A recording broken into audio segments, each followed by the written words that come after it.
많은 사람이 순례길을 걸어갑니다. 시작해봅니다. 출발했는데 중도에 포기하는 사람도 있고 마침내 도착하는 사람이 있습니다. 순례길은 어떤 길일까? 천국 가는 길입니다. 좋은 목표입니다. 최고의 목표입니다. 만약에 도착한다면 최고의 승리입니다. 그런데 왜 사람들이 중도에 포기할까요? 출애굽 과정을 살펴보면 이해가 됩니다. 목적지가 분명한데 인도자도 있는 게 확실한데 너무 시련이 많다가 보니까 이게 정말 있긴 한 거야? 의심이 들기도 한 겁니다. 왜냐하면 금방 끝나면 좋겠는데 너무 길게 진행돼서 그래서 돌아가고 싶은 마음이 들고 이제는 그만 가고 싶은 마음이 들고 마침내 승리해야 될 텐데 어떻게 하면 승리할 수 있을까? 순례길을 걸어갈 때 가장 신경 써야 될 일 무엇일까? 오늘 성령의 인도하심 받아서 나누며 은혜가 될 수 있기를 주의 이름으로 축복합니다. 우리가 광야를 걸어갈 때 정말 필요한 게 뭐냐면 어떠한 상황, 어떤 시기일지라도 믿음 하나는 꽉 잡고 있어야 됩니다. 순례길에서 제일 필요한 게 뭐냐? 믿음. 이게 어떤 게 믿음일까요? 하나님이 반드시 계시다. 지금 계십니다. 이게 전제가 돼야 됩니다. 살아계시다. 더 중요한 게 뭔지 아십니까? 그 하나님이 나를 사랑하신다. 나를 바라보고 계신다는 게 믿어지면 힘들어도 이길 수 있습니다. 더 중요한 믿음이 뭔지 아십니까? 살아계신 하나님이 나를 바라보고 있을 뿐 아니라 마음속에 계획을 다 가지고 계신다면 그게 믿어지면 인생이 광야처럼 느껴질지라도 갈만합니다. 포기하고 싶지 않습니다. 안 해도 됩니다. 믿음이 잃으면 큰일입니다. 믿음을 잃는 순간 하나님에 대한 사랑을 잃어버립니다. 듣기도 싫고 만나기도 싫고. 그래서 신앙의 기본이 뭐냐? 하나님 살아계시고 나를 사랑한다는 게 믿어지면 풍랑을 만나는 중에서도 하나님이 나를 지켜주시겠지, 인도하시겠지. 그래서 버티게 됩니다.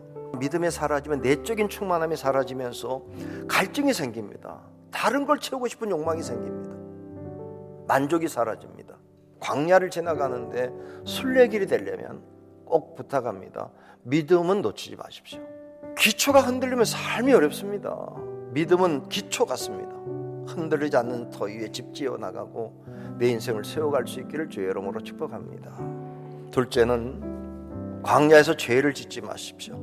죄의 길이 되지 마십시오. 의의 길이 되어야 됩니다. 굳건한 믿음으로 걸어야 됩니다. 믿음을 잃으면 안 됩니다. 꼭 잡아야 됩니다. 믿음이 굳센 것도 중요합니다. 그런데 믿음의 길을 걸어가다가 정말 위험한 게 뭐냐면 나도 모르는 사이에 함정에 빠져버리는 거. 죄의 길에 빠져버리면 한순간에 무너지고 맙니다.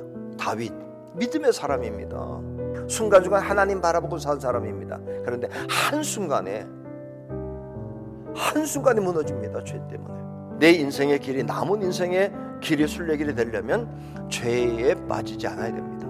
도착할 때까지 얼마나 경계해야 되는지, 깨어있어야 되는지, 조심해야 되는지, 그 중에 정말 평생 조심할 거 성경이 경고하는 거 교만하지 마라. 교만이 뭐냐? 어느 정도 되게 됐을 때 하나님이 없어도 되겠구나, 나 혼자 살 수 있을 거라는 생각 절대로 갖지 마십시오. 끝까지 우리는 교만이 내 속에 들어오지 않도록 은혜요 은혜를 고백하며 은혜를 누리며 살아가는 삶이 될 수 있기를 주의 이름으로 축복합니다. 그런데 큰 죄도 조심해야 되지만 작은 죄들도 얼마나 무서운지 몰라요.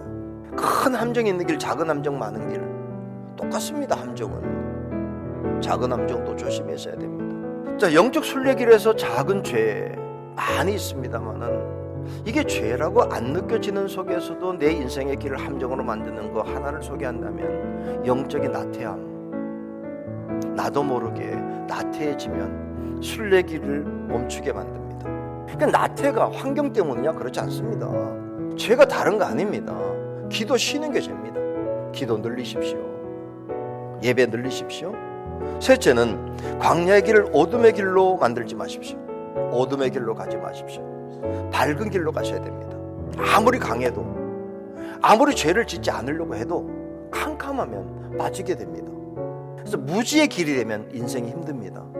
어디 갈지라도 어떤 게 있고 어디가 문제가 있다는 걸 알게 되면 안전하게 갑니다.